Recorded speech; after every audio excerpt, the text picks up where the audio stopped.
This conference will now be recorded.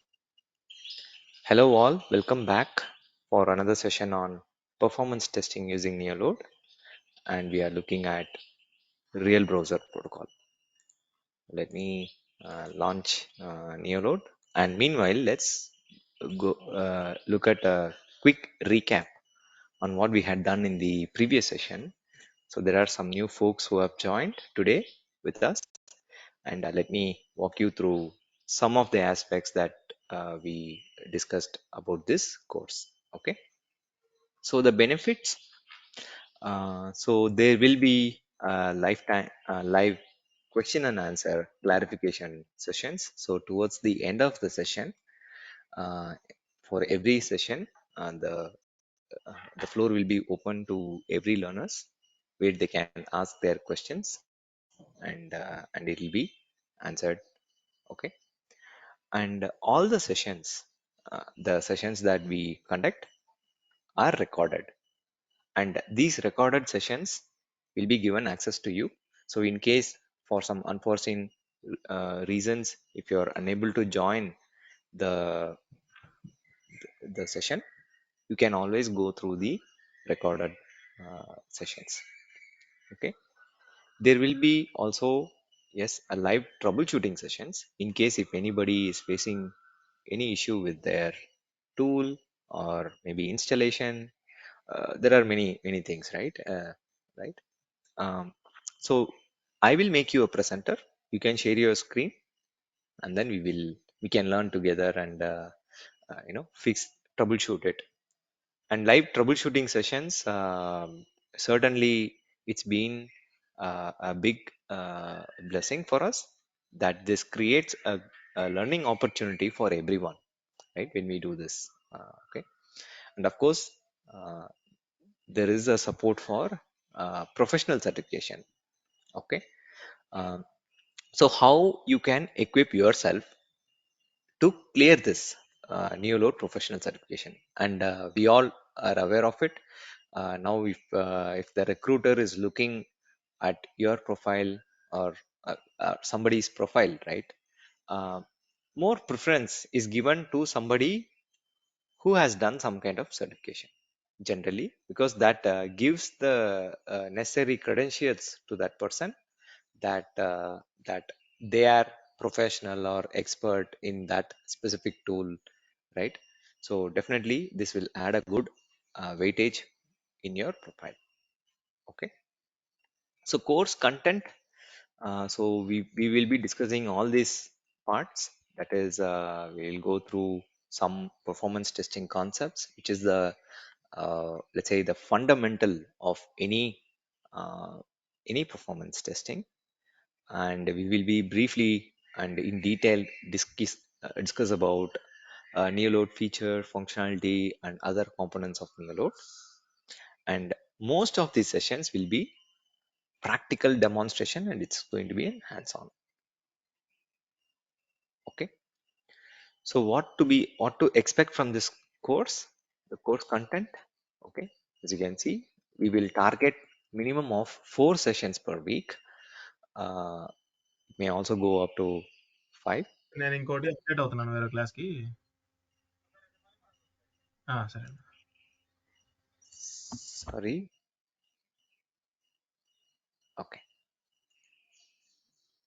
And each session is going to be between 1 to 1.5 hours per session, and there is going to be a total of 18 to 20 sessions based on how we progress. And of course, there is going to be a practical lab sessions, and these sessions usually conducted during the weekend time, uh, right? So if folks, so parallelly we will also do some kind of practice in your system. And if you're stuck, or if we want to have some detailed review, we can have it during the weekend session. Okay. So yes, back to this topic, real browser protocol. So let's have a short recap. Okay. So real browser technology is completely based on mouse clicks and keystrokes. Okay, this is a uh, equivalent protocol to true client web, which is there with the load runner. right? So hence this abstracts away all protocol scripting complexity. So one of the complexity is what we discussed earlier, which is a which is of Kerberos authentication. Any authentication that is associated with Kerberos, Okta, or this, let's say, Windows SSOs, um, all these authentications tends to be complex, right? So it becomes complex because some of the data that is returned from the server is cannot be captured by the tool, or even with it is not in the vicinity of the web browser. Okay, even the web browser cannot see it. Hence, those values can never be handled, right? So real browser is a technology that fixes, or that provides some solution for all these complex uh, applications, right? And more on so as we progress, and I'm just seeing this complexity is just going to go up. It is not going to get simplified, but yeah. So that's how it's going to be. So let's look at more attributes about real browser protocol. So rapid test development.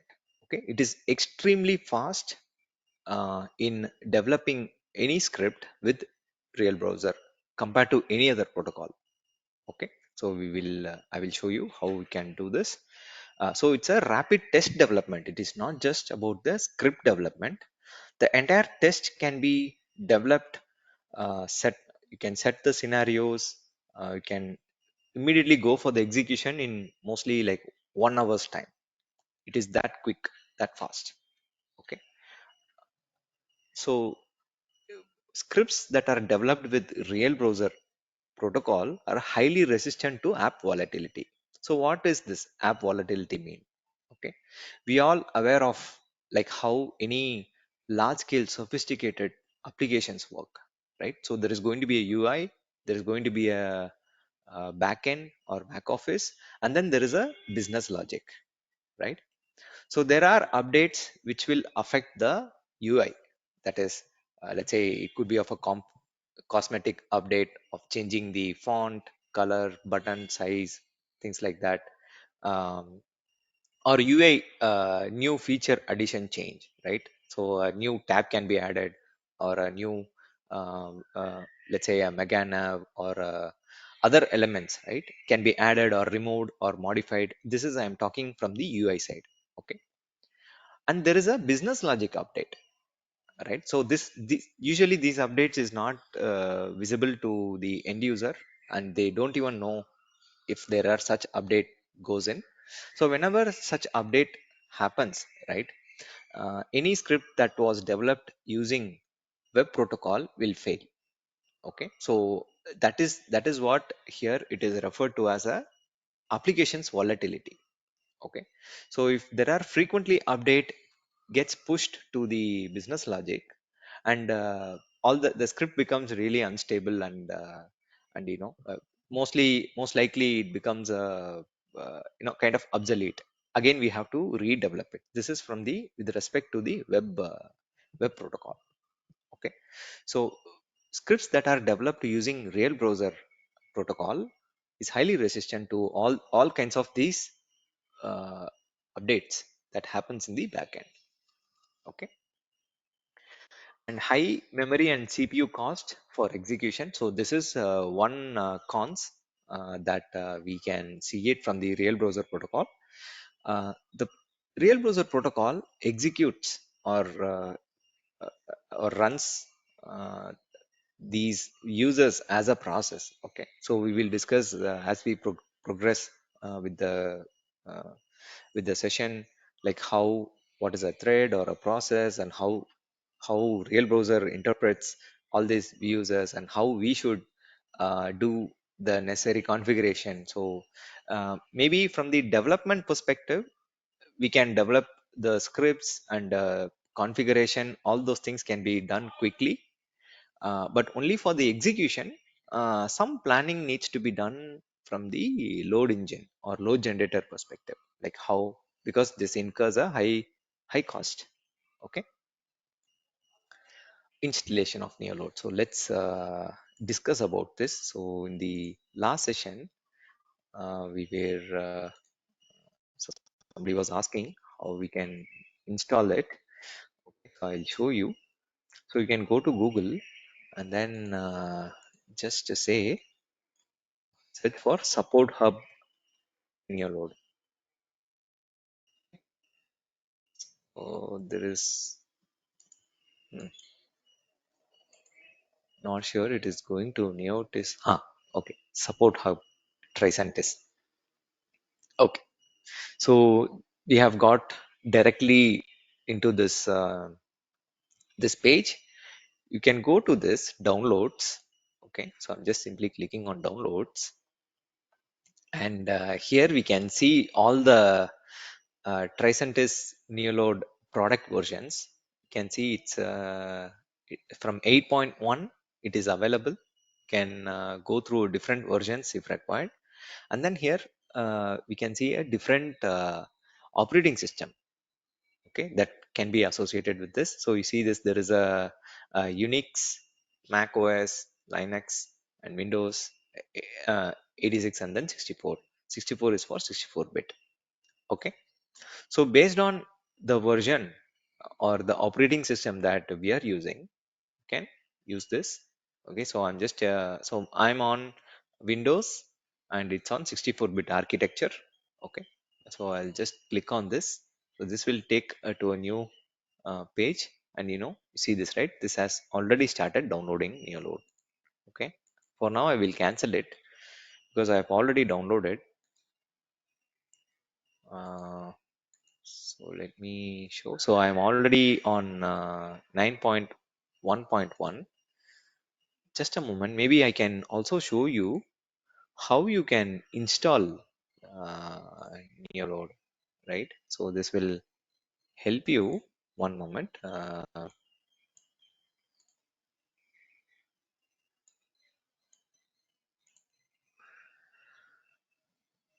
Okay. So let me see. Okay, you can see my screen, right? So Yes, before there Naveen. are few, yeah, thank you. Thanks for confirming. There are few standards, okay, that throughout this course that we will be discussing a lot of standards. These standards are best practices, okay, best practices that can be followed, which will keep the let's say the sanctity of the work, the activity that we are working. Okay, so one of the standard is, if we are going to install a new version, generally it is advised to uninstall the existing one. Okay, so you can just go here, go to add or remove programs, and then I would like to show you how you can install it, and everybody can install the NeoLoad also. See this, right? NeoLoad 9.1.1, the latest version I am on. So I choose to uninstall. Okay, so this will invoke the uninstall wizard. Okay, so preparing to uninstall. It's completed.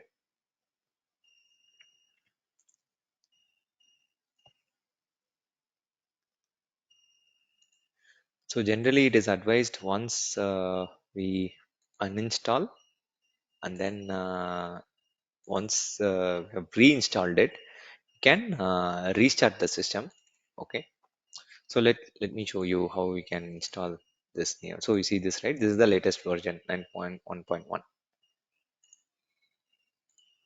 Okay,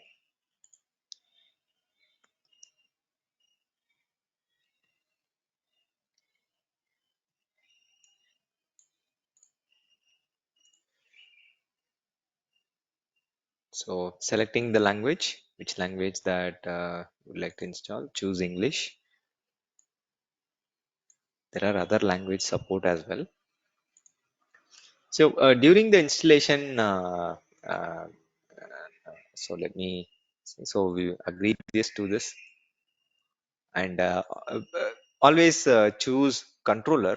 This is the recommended option. In case if we want to install only these agents, okay, load generator agent or a monitoring agent, you can select this. Okay, these are used to so LG load generator agent is used to make the system as a LG. Okay, similar with the monitoring agent, this only the agent gets installed. Okay, but for now we also need the execution or controller capabilities. So controller needs to be selected. Enable this. Okay, all the options. Okay, so real browser is one of the protocol. Okay, then click next, then enable this, and of course install controller and LG services, and then let it install. So this is going to take some time. In the meantime, if anybody has any questions or any clarifications about this course, uh, anything, it's open to all. Can Hi Nikhil, good morning. Hi, good morning. Hi. So I think so. In the previous session, did you join? No, no, no. No. Okay, no worries. No problem. Actually, this So do one you is have any? join as a late. Sorry.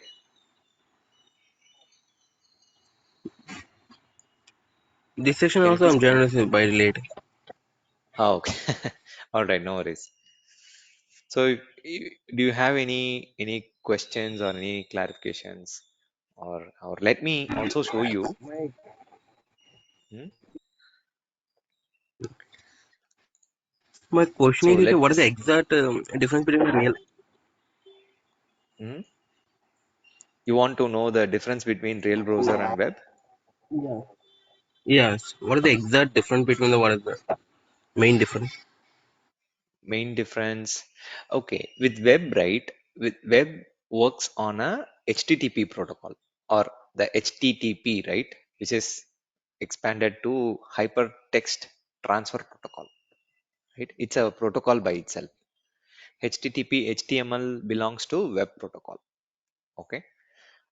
Real Okay. browser is on the, it's about the real user actions.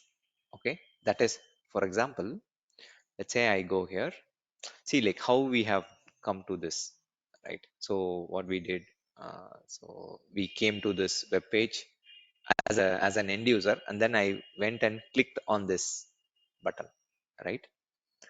So the same exact um, the actions will be performed in real browser uh, protocol.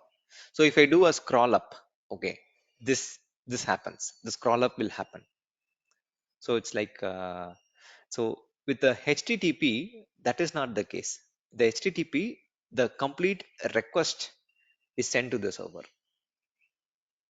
or else I can show you comparing, or else once this installation is completed, what I will do is I will show you by recording a HTTP protocol, let's say a web protocol script, and then you can probably see the difference. Okay, so I choose to run the NeoLoad. So I did run. Naveen, you mean to say like this is completely like a record and playback thing, right? Or else anything different? Yes, you can say that it is very similar. It's a equivalent to True Client Web. Okay, I don't have any knowledge on that, but I have this notice. True client, I don't have any knowledge. A True Client Web, or not sure if you are aware of any this Tosca. Yeah, I know that Uh, Tosca, Tricentis Tosca, yes. Tricentis Tosca, you are aware of it, right? So in Yes, yes. Tricentis Tosca, what happens? There is going to be a Chrome driver or Huh, Chromium, yes. which will run in a developer mode, or it's mostly it is targeted towards kind of a functional. Okay, but Okay. so since I and Spandana was discussing about this Kerberos or any of those Windows based SSOs or Okta or any such complex authentications. Okay, Okay. sometimes these complex authentications will have certain limitations in capturing, that is working with web protocol, that is not a suitable one. Okay, Okay. Okay. so uh, so the best option or best way to work with this through this real browser protocol, because of some limitation that we see with the with those kind of complex uh, authentications. Not just it is limited to authentications that now, right? The see, if we see this banking, finance, insurance, reinsurance, healthcare, life science, all these Okay. domains are increasingly opting for a better security layer, or they wanted a highly secured environment or highly Correct. secured applications, so that because I think you are aware of this data compliance, or there are various compliance and different aspects that they are looking at, and due to that, the applications, the nature of application is evolving much more towards complex, right? Okay. So Yes. it becomes highly difficult and a cumbersome activity to handle all these values. See, if we not sure if you have worked with any Salesforce web, with the Salesforce web application, if we do a simple login and logout, you can Okay. see a lot of dynamic values floating around, like at least Okay. like 200 values, and it is kind of really a very difficult task to handle all of them, and only folks who have worked with Salesforce are aware of like which values that needs to be handled. It is not like every value needs to be configured or handled, because generally these Salesforce is an amalgamation of various components. Okay, it is not a single entity. It is just like a kind of a combination of different components or entities together working as a one big application, right? So in those applications, real browser is one of the solution that we are seeing. Okay, Okay. Okay. yeah. So let me continue. So I think Nikhil was asking about the difference. Okay. So what I'll do is I will. So before we continue, I will show you the workflow. Okay. I think we are aware of workflow. So what is a workflow? It is just a series of user action. Okay. So as an end user, I have opened this web page. Okay. And I'm clicking on fish, clicking on angel fish, clicking on an item, and then I choose to come back to the home page. Okay, this is what I'm doing. And in the previous session, we recorded the same. See this, right? Launch, clicking on fish, clicking on angel fish, selecting an item, and then coming back to home page using a real browser protocol. So this is a real browser protocol recording. For now, I'm going to uh, use the web. So you see this, right? Here below, you see all these 4 different protocols: web, SAP GUI, Citrix, real browser. So as far as this course is concerned, mostly we are going to focus on real browser, but for comparison purpose, I will also record some simple web browser, HTTP protocol, web protocol. Okay, so let me go ahead and record this. So I say I'm just providing the name. So to start recording, right, you can click on this button, start recording button, or you see the button here also as well. Okay, use this, and below what I'm seeing is a different client. These clients are the web browsers that is installed in this machine, which is that means NeoLoad can see these web browsers installed. Okay, so I'm just selecting this and then clicking on OK. So this will invoke uh, an instance. Okay, so I have used, I think this got closed. So they are saying uh, Internet Explorer is being decommissioned. Okay, so IE got closed automatically. So let me restart the recording. Hmm, interesting. Uncheck. We did not make a right recording. So to record, use this option, or here start recording. Provide a name. I'm going to go ahead with the edge and select OK. So let's see if this, yes, this is working. Okay, so this also got closed, I guess.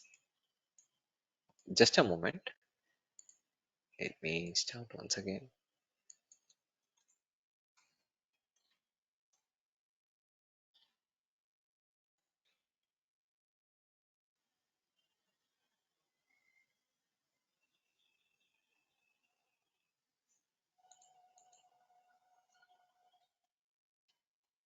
Launch. I think, yeah, oh, this is working. So using Edge, so this has created an instance of Microsoft Edge, and I'm just going to paste the web page link in the address bar, and this is a recording bar, okay, where you can pause, stop. These are the different containers. We will discuss all this as we progress, and the transaction. So we just have to provide the transaction name, and that's it. Okay, and then let me continue. So launch. So for every transaction, uh, we have to change the transaction name. Okay, so next transaction is likely clicking on fish. Okay, so I'll click on fish, then click on angelfish, then click on an item, and then going back to home page. Okay, and then clicking on stop the recording.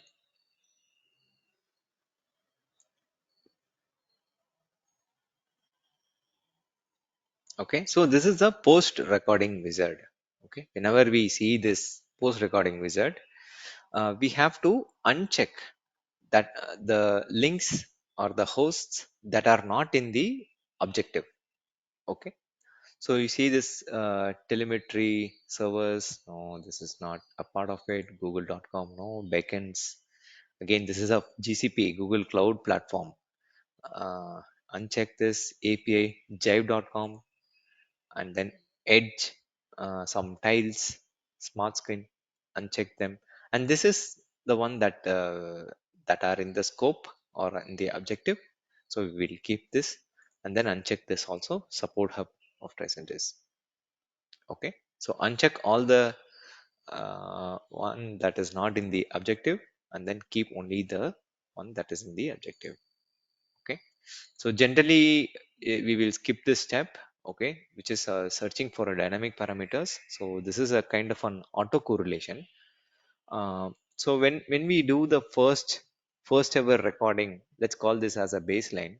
With baseline recording, this option is not supposed to be used.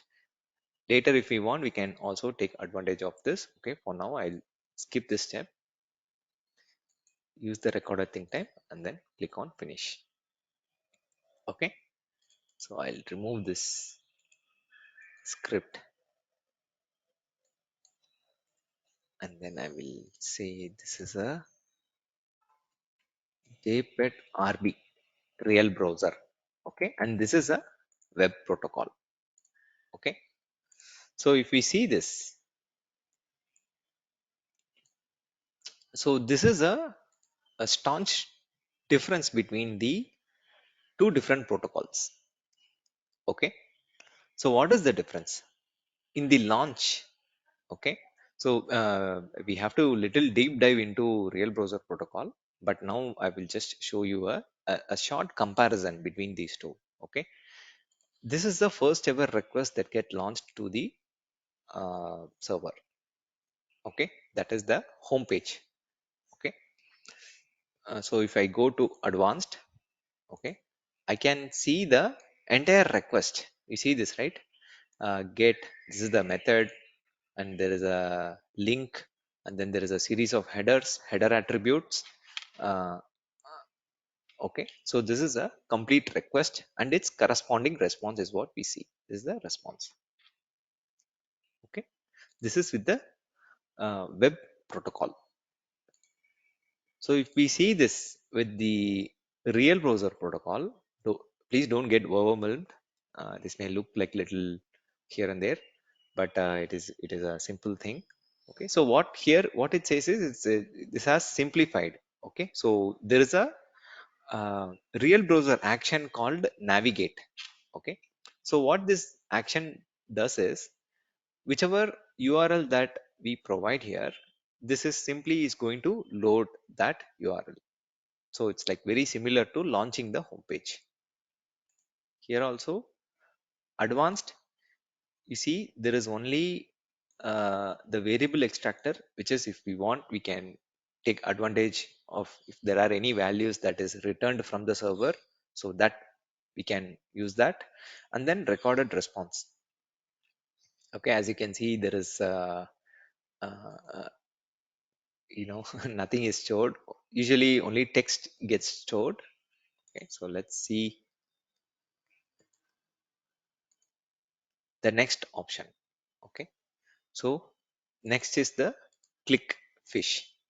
Okay, in this you can see again, if I go to advanced, the complete request is sent, and you see this, right?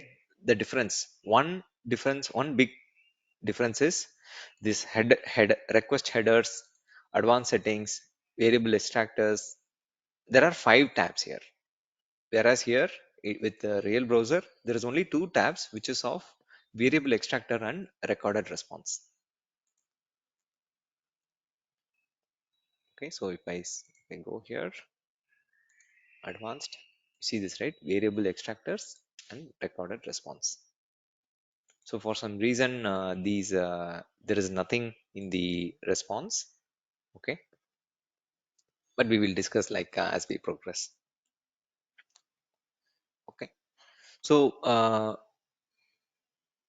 usually like I said, real browser works based on the uh, you see this, right? This is a selector and there is an address here, right? So when we recorded using a real browser, okay, so I'll just show you once again.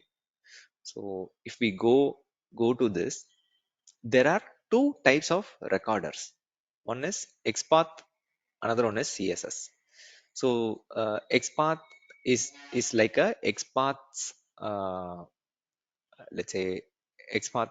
Any element will have something called as XPath or CSS selector address. Okay, I will show you. So if I go here, so this may be easy for automation folks. Okay, maybe somehow they have worked into this mostly. So you can see this, right? So what I did, I have right clicked and clicked on this inspect element. So this elements tab has come up. Okay, so let's say fish is what I'm going to select. Okay, this is, you see this, right? As I move around, uh, the the text, the highlighted text, you can see it is also going around, right? So this is, let's say this is what I wanted to select. Okay, I can right click this and then copy, and you see there is a whole set of options. There is copy element, which will just copy this element name. There is outer HTML. This comes with some kind of a let's say some kind of a values. Selectors is on the CSS selector, JS path, styles, XPath, and full XPath. Okay, mostly with the real browser protocol, right? It is safe to work with XPath because XPath is most commonly used, not the CSS selector, but I mean it's left to the developer. Okay, whichever uh, path that they want to go ahead with, they can select it. So you see this, right? So with if we look at any web page, any button or any image or anything that we see on the web page will have some kind of an address. Okay, so it's like how we have a home and we have an address for that home, or whatever the location that we are located, there is an address for it. Similarly, all these elements will have some kind of an address. Okay, real browser takes advantage of this address, and that is how it navigates uh, throughout the web page. Okay, so this is uh, a difference, the actual difference between the real browser and the web protocol. Does it answer your question, Nikhil? Yeah, thank you. Okay, definitely. So as we progress, right, we will make some comparison between the web and the uh, let's say a real browser protocol, and mostly we will also discuss some of the important real browser actions. Okay,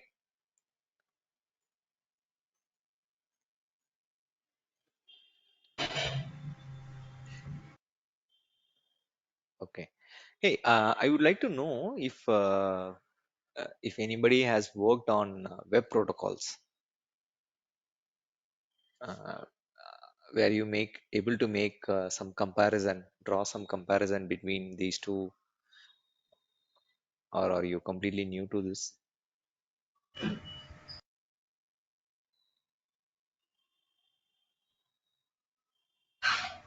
I'm completely new to this now.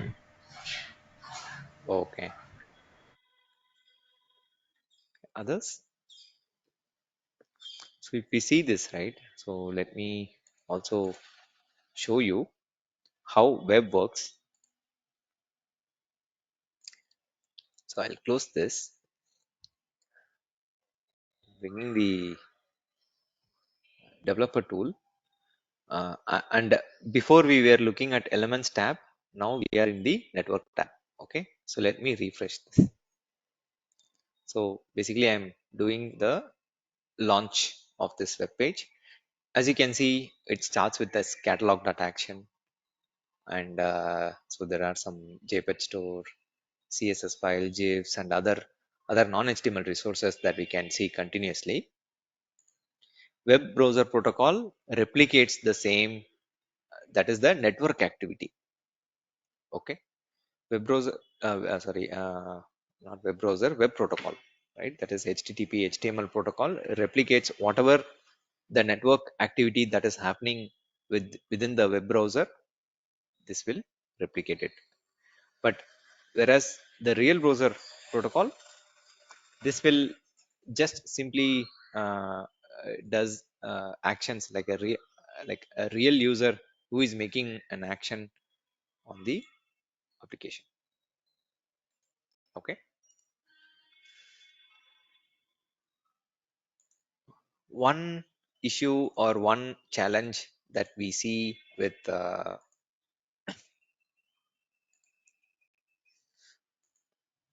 web or HTTP HTML, you see this, right? These dynamic values. Okay, so there is a concept called correlation, and with HTTP HTML protocol, correlation is very important. That this alone takes up to 80-85% of the script development activity.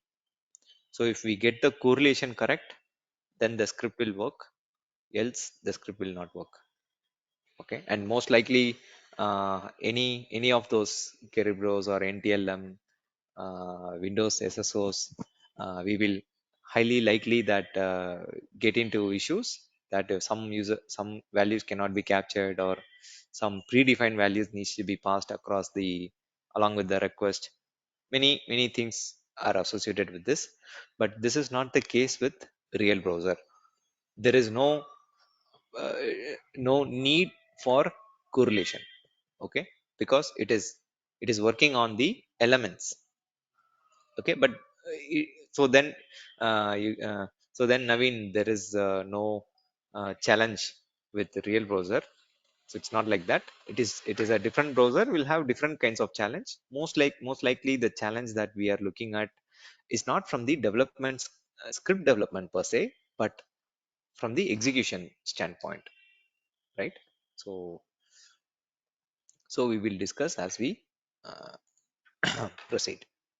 Okay, so I will continue this. So installation, I have shown you. Any questions on the installation, how you can install? I have shown you. In case if you have any questions, you can ask me maybe towards the end of the session. Okay, so let's proceed. Performance testing introduction. Okay, so why uh, this is done? It's to determine the performance of the application under load. Okay, under load or under various load, or using different kinds of objective. Okay, so why a performance testing is required? Okay, so one is the loss of business, right? So if we see because most of let's say like Amazon, right? E-commerce giant. If I try to open Amazon, let's say the Amazon is not opening for like, let's say 10 seconds or 30 seconds or even for 1 minute. If the page is not opening, then what my natural next action is going to be? I will go to a different e-commerce website, right? Most likely.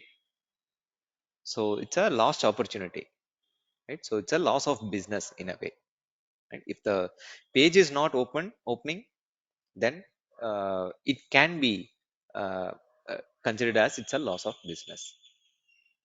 Okay, so it's like in real world, let's say the restaurant is not opened, or a coffee shop is not opened, so then we'll move to a different shop or different place to purchase the requirements. Okay, so another thing is, faster the website, more the revenue.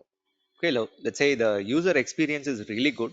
Okay, so it's when I say faster the website is, I'm not only uh, referring to one aspect about the application. So when we look at performance, there are various aspects. Okay, there is page performance, there is server performance, there is user experience, uh, there is client side profiling. So many aspects about this. Okay, so if we keep the web page faster, and it will more likely the user will go through a good experience, and then maybe they will return.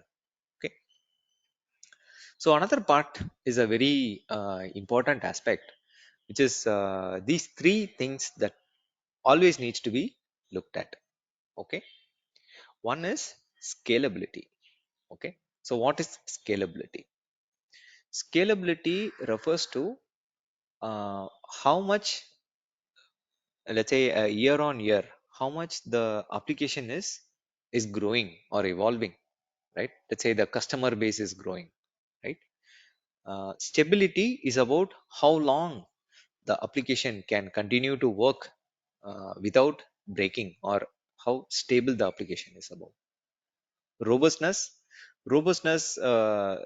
kind of refers to the validation, right? And it also indirectly refers to the uh, integrity, right?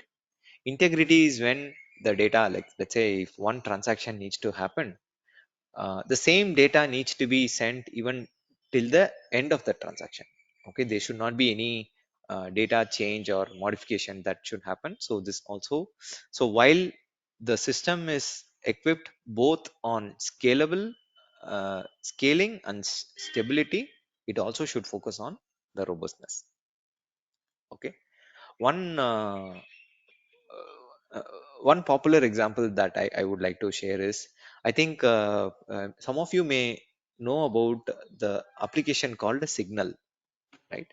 There is an application called Signal that I think during sometime back there was some issue with the WhatsApp privacy policy, and then a lot of people were trying to uh, seek an alternate option for WhatsApp application, and then they somehow the Signal was at rightly poised at that time. Okay, but due to the scaling and all this, right, with the Signal, right, they were not ready, or I would say they did not expect such kind of users coming in, and it was not scalable, right? They did not expect this kind of users flooding into their system, and hence they were not ready. It was not scalable to cater to a large amount of users. And then what happened, they lost that opportunity to make let's say, like they kind of lost it, right? So if we try to work with that application, if I send a message, the message does not get delivered. It may get delivered after like a half an hour or 1 hour, something like that, because the systems is always busy, right? And due to that, in a way, I think they have lost the opportunity. But yes, so, right, uh, I think some of you may know about this. Anyway, let's continue. So performance testing types. Okay, uh, so there are different types of performance testing that based on the objective, these keeps changing. Okay, so one is the load test. Okay, load test is the most common way of test, that is application under the peak user load. Stress test is about the application under future expected load, or in a way as finding the final breakpoint of the application. Okay, soak test is for stability or the endurance. Smoke test is just like a validation test or a warm-up test.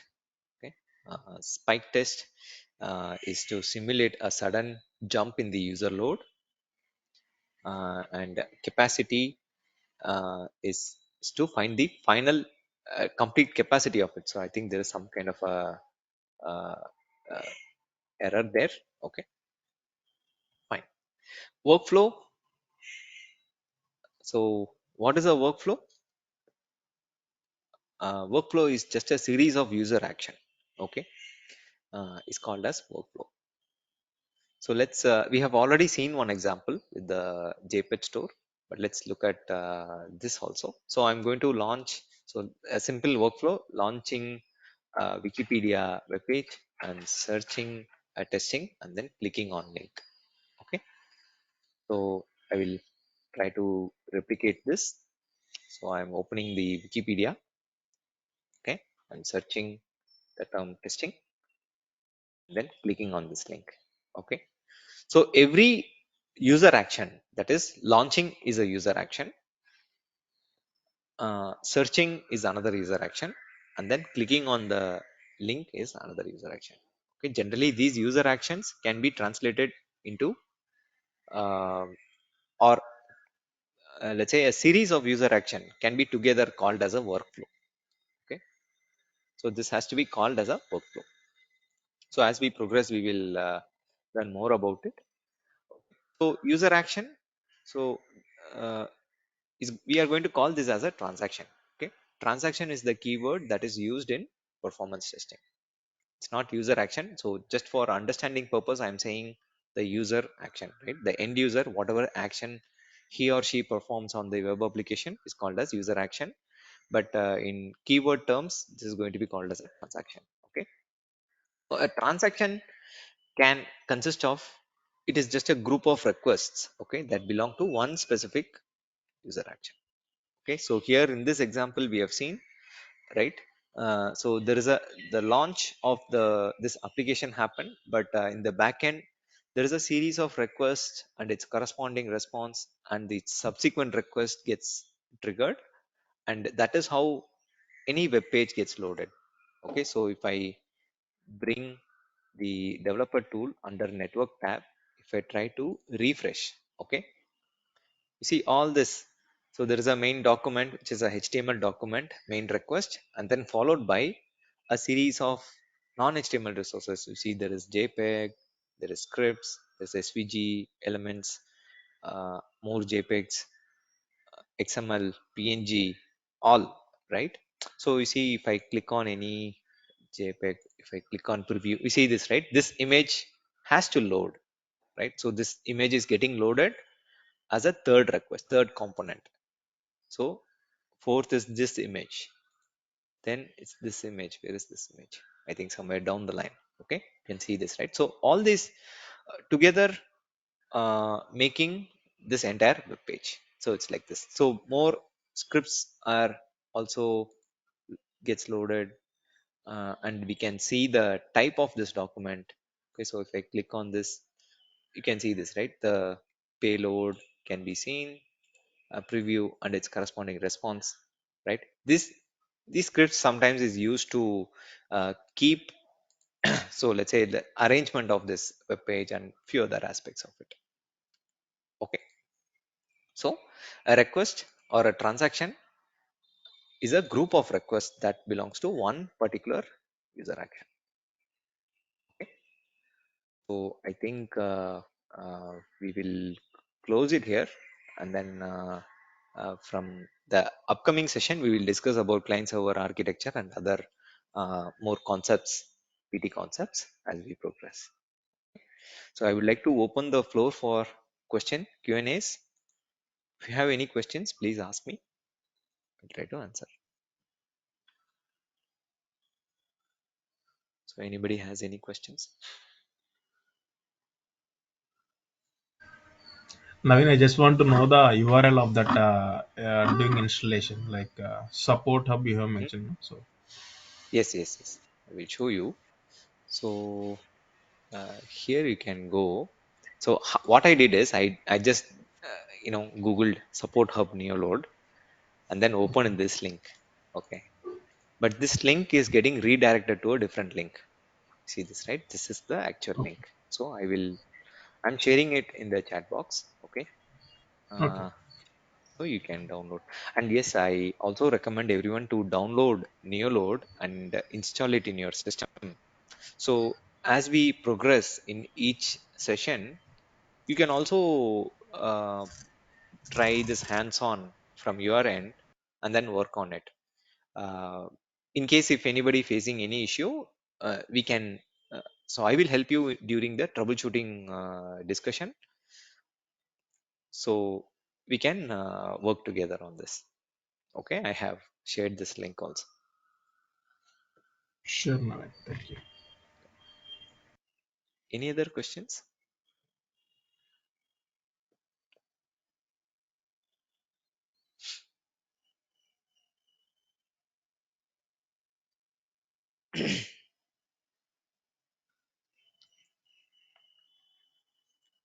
Okay, I take that as a no.